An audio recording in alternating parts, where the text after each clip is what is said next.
En el nombre del Padre, y del Hijo, y del Espíritu Santo. Amén.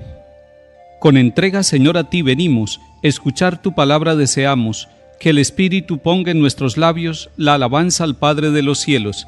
Se convierte en nosotros la palabra en la luz que a los hombres ilumina, en la fuente que salta hasta la vida, en el pan que repara nuestras fuerzas, en el himno de amor y de alabanza que se canta en el cielo eternamente, y en la carne de Cristo se hizo canto de la tierra y del cielo juntamente.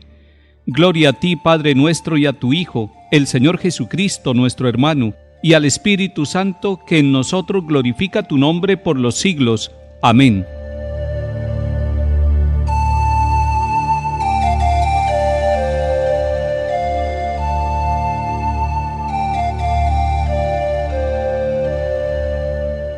Lectura del segundo libro de Samuel, capítulo 5.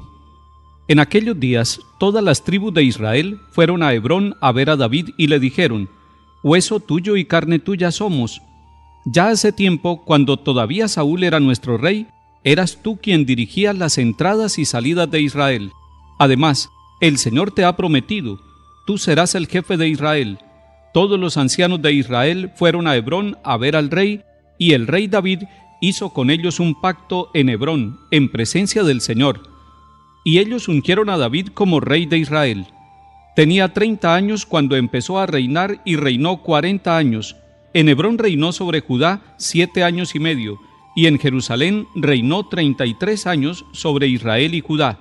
El rey y sus hombres marcharon sobre Jerusalén contra los jebuseos que habitaban el país. Los jebuseos dijeron a David: «No entrarás aquí. Te rechazarán los ciegos y los cojos». Era una manera de decir que David no entraría, pero David conquistó el Alcázar de Sión, o sea, la llamada ciudad de David. David iba creciendo en poderío y el Señor de los ejércitos estaba con él. Palabra de Dios, te alabamos, Señor.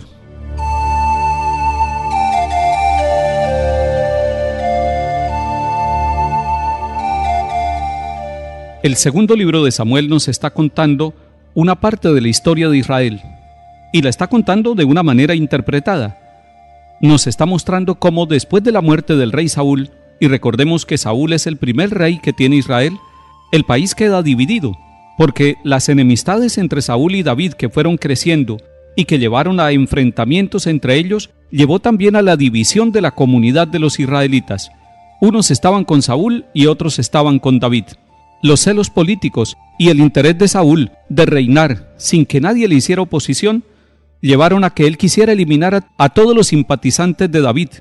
Se convirtió en enemigo de David. Toda la narración nos va mostrando que el rey David no tuvo nunca rencor contra Saúl. Al contrario, al enterarse de la muerte de Saúl, él llora la muerte del rey y agradece a quienes hicieron la obra de misericordia de sepultar el cuerpo del rey Saúl. Después los descendientes de Saúl siguen persiguiendo al rey David, pero se va presentando una situación política y social. Mientras David va creciendo en fama y en poder, los descendientes de Saúl van decayendo, van perdiendo fuerza, van perdiendo el poder. Y es muy interesante ver cómo en el corazón del rey David no se alberga ni el odio ni el rencor contra aquellos descendientes del rey Saúl que eran sus perseguidores y sus enemigos gratuitos. David se ha ubicado en una ciudad llamada Hebrón, al sur de Jerusalén, y los habitantes de esta región de Judea lo han nombrado rey, lo han ungido, son ellos los que lo han ungido. Y después, a la muerte de los descendientes de Saúl, vienen también los habitantes de las tribus de Israel, y es lo que escuchamos hoy en el capítulo 5 del segundo libro de Samuel. Vienen a Hebrón porque están reconociendo el gran liderazgo que tiene David. Además, los israelitas se reconocen con una vinculación de sangre con el rey David, y por eso le dicen: «Hueso tuyo y carne tuya somos». Esto dicho a una persona es como un elogio, pero cuando estamos viendo que David anticipa la figura de Jesucristo, podemos decir entonces que Él tomó nuestra carne. Aquí los israelitas quieren ascender y ser parte, hueso y carne del rey David. En cambio, en el Hijo de Dios sucede todo lo contrario. Es Él el que toma la carne nuestra, es Él el que toma el rostro nuestro, es Él el que se hace el Emmanuel, el Dios con nosotros. Aquí los israelitas sentían orgullo de ser de la misma carne y de la misma raza del rey David. Pero mayor orgullo tendríamos que sentir nosotros, porque el Hijo de Dios tomó nuestra condición a pesar de nuestros pecados, tomó nuestra carne en el seno de la Virgen María, y entonces nosotros somos elevados a la condición de hijos de Dios, hermanos de Cristo Jesús el Señor. Los ancianos de Israel, es decir, los dirigentes de las tribus de Israel, fueron hasta Hebrón a visitar al rey. Hicieron un pacto con él, y ellos ungieron a David como rey de Israel. En ese momento empieza el rey David a unificar al pueblo de Israel. Ya no habrá un rey en Hebrón y otro en Jerusalén. Tendrá que haber un solo rey, un único rey. La narración nos va contando que todo esto fue hecho en presencia del Señor, y que además el Señor de los ejércitos estaba con el rey David. La lectura que está haciendo Israel de su propia historia y de la manera como fue elegido David, y de esa primera batalla donde él, después de ser menospreciado, conquistó Jerusalén, es un signo de que ellos ven en el actuar del pueblo, en la manera como ellos toman las decisiones, en las batallas y en las luchas de cada día, la presencia de Dios. Se sienten acompañados por Dios. Es más, el que dirige al pueblo no es David. David es instrumento de quien dirige verdaderamente al pueblo de Israel y su historia, que es el mismo Dios.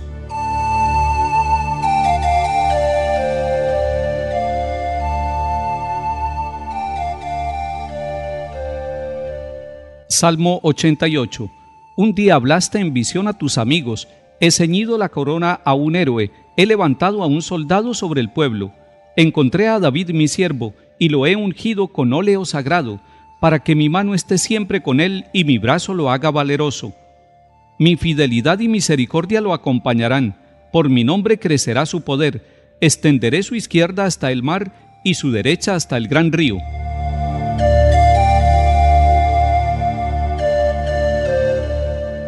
Lectura del Santo Evangelio según San Marcos, capítulo 3.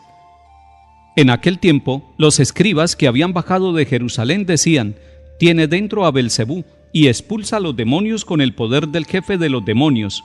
Él los invitó a acercarse y les puso estas parábolas. ¿Cómo va a echar Satanás a Satanás? Un reino en guerra civil no puede subsistir. Una familia dividida no puede subsistir. Si Satanás se rebela contra sí mismo para hacerse la guerra, no puede subsistir, está perdido. Nadie puede meterse en casa de un hombre forzudo para arramblar con su ajuar si primero no lo ata. Entonces podrá arramblar con la casa.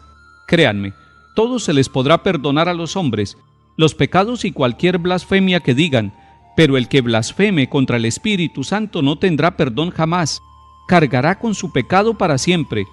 Se refería a los que decían que tenía dentro un espíritu inmundo. Palabra del Señor. Gloria a ti, Señor Jesús.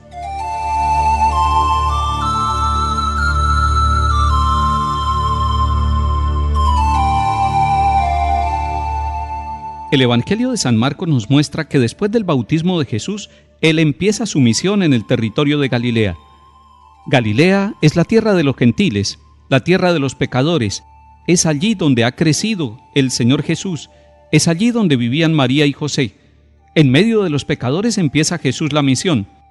Y cuando empieza la misión, nos dice el evangelista Marcos en el capítulo 3, algunos lo acogen y son capaces de exclamar: «Tú eres el Hijo de Dios», mientras que otros empiezan a juzgarlo. El juicio viene por parte de los letrados que han bajado de Jerusalén. Dicen que Jesús lleva dentro a Belcebú. Ese juicio que hacen los letrados está manifestando en el fondo que ellos están reconociendo un gran poder en la vida y en la misión de Jesús. Un poder que no saben ellos explicar de dónde viene. Ellos creen que están ante un Galileo simplemente, pero no están reconociendo la obra de Dios en la vida de Jesús. No están reconociéndolo a Él como el Hijo de Dios.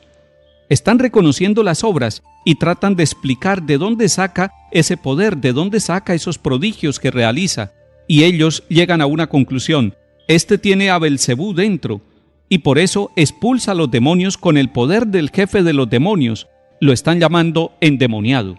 Y es muy interesante que Jesús no entra en un conflicto con ellos, en un conflicto bélico. No está tratando de conquistar a la fuerza la conciencia de los letrados. No está tratando de oponerse a ellos con la fuerza de las armas, sino que los llama y los acerca a Él. Y ese ya es un primer paso de explicación. Jesús no está viendo en estos letrados los enemigos que hay que destruir, sino aquellos a los cuales hay que aclararles de dónde viene el poder de Jesús. Y comienza haciéndoles una pregunta: ¿cómo puede Satanás expulsar a Satanás? En otras palabras, está diciendo cómo puede el mal expulsar al mal. Esto tiene una gran aplicación en nuestra vida, porque a veces en la historia de nuestros pueblos se ha tratado de destruir a los enemigos con la misma forma como los enemigos atacan, es decir, a través de la guerra, a través de la violencia. Y la violencia no puede acabar con la violencia, la corrupción no puede acabar con la corrupción, la indiferencia no puede acabar con la indiferencia. Es necesario que haya una persona distinta, una misión distinta, y la misión distinta es la misión del bien, es la misión de la luz, es la misión de la verdad, es la misión de la no violencia, y todo esto lo encarna Jesús con su amor. El gran poder de Jesús es el amor que Él tiene para la humanidad. Esa es la misión que el Padre Dios le ha encomendado: vencer la fuerza del mal con la fuerza del amor y dar una vida nueva a todos aquellos que lo buscan y que lo siguen. Por eso Jesús explica que aquel que se cierra a la obra del Espíritu Santo, que quiere renovarlo todo, es el que tiene que llevar con su pecado toda la vida. El que blasfema de manera no solamente verbal, sino práctica contra el Espíritu, está negando la obra de Dios, está diciendo que Dios no puede triunfar sobre las situaciones del mundo, sobre las situaciones de la historia. Nosotros hoy estamos convencidos que el Espíritu Santo puede renovarlo todo, la historia de los pueblos y la historia de cada uno de nosotros, a pesar de los embates del mal. El Espíritu Santo lo hace nuevo todo. Que el Señor nos bendiga y acompañe, en el nombre del Padre, y del Hijo, y del Espíritu Santo. Amén.